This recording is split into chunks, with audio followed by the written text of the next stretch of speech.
covered her generous breasts. She was curved in all the right places. And after she bent over so they could spray her hair wet, she straightened, flipped her hair back, then gave him a look. Wow. Those eyes. They were so deep blue, they were almost violet. Maybe they were violet. He had no idea, because he'd been struck dumb as she approached him. He'd been around plenty of beautiful women before, but Katrina was... wow.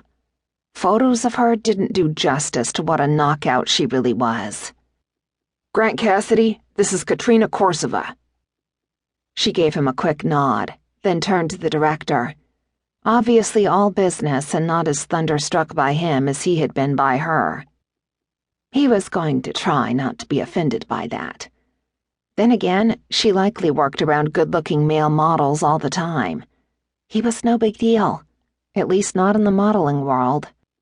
"I want your arm around his, Katrina," the director said. "Katrina, your right breast against his chest, with you facing him. Let's see some heat here." It was as if they were on a movie set and the director had said, "Action." Where she had previously ignored him as if he didn't exist, now Katrina moved into him, her body warm and pliant as she slid her hand into his hair and tilted her head back. Their hips touched, their thighs made contact, and then she made eye contact with him. He'd never felt that pow of instant connection before, but he sure as hell felt it now.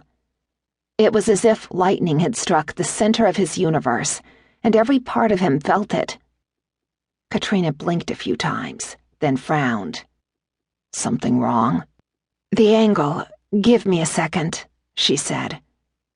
He'd expected some type of Russian accent, but there was none, just the smoky hot darkness of her voice spilling from her lips.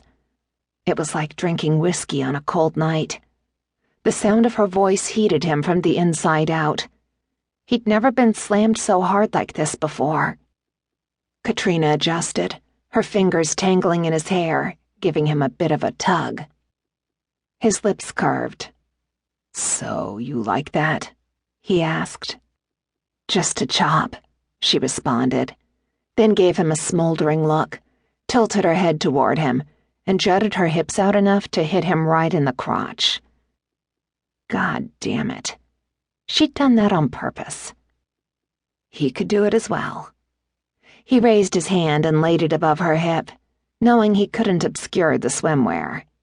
After all, that's what they were advertising.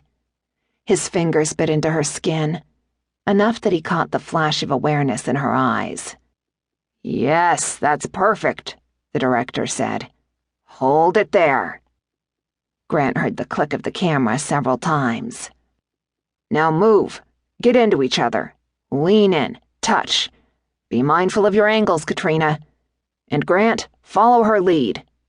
"Yes, Grant," Katrina said, shifting a little, then picking up his hand and placing it on her butt. "Follow my lead." It wasn't like he hadn't had to pose for a photo session before. He wasn't a rookie here. He knew what he was doing, how to move and react to the camera, and when to be still. Katrina might be the pro here, but he could play the game too. He cupped her butt, making sure he didn't squeeze. He slid his fingers lightly over her skin, tucking his fingertips slightly inside the edge of her suit. He heard each breath she took, saw the smoldering look in her eyes, and his body reacted. So did hers, as her nipples pebbled, brushing against his chest. His lips curved. Just to job his ass. He moved with every few clicks of the camera, turned his head, shifted his body against hers, making sure their clothes remained the focus while keeping his gaze intently on hers. When he drew a strand of her hair between his fingers, letting his knuckles brush the swell of her breasts, he heard her sharp intake of breath. "Just a job, right?" he asked, turning her around so her back was to him.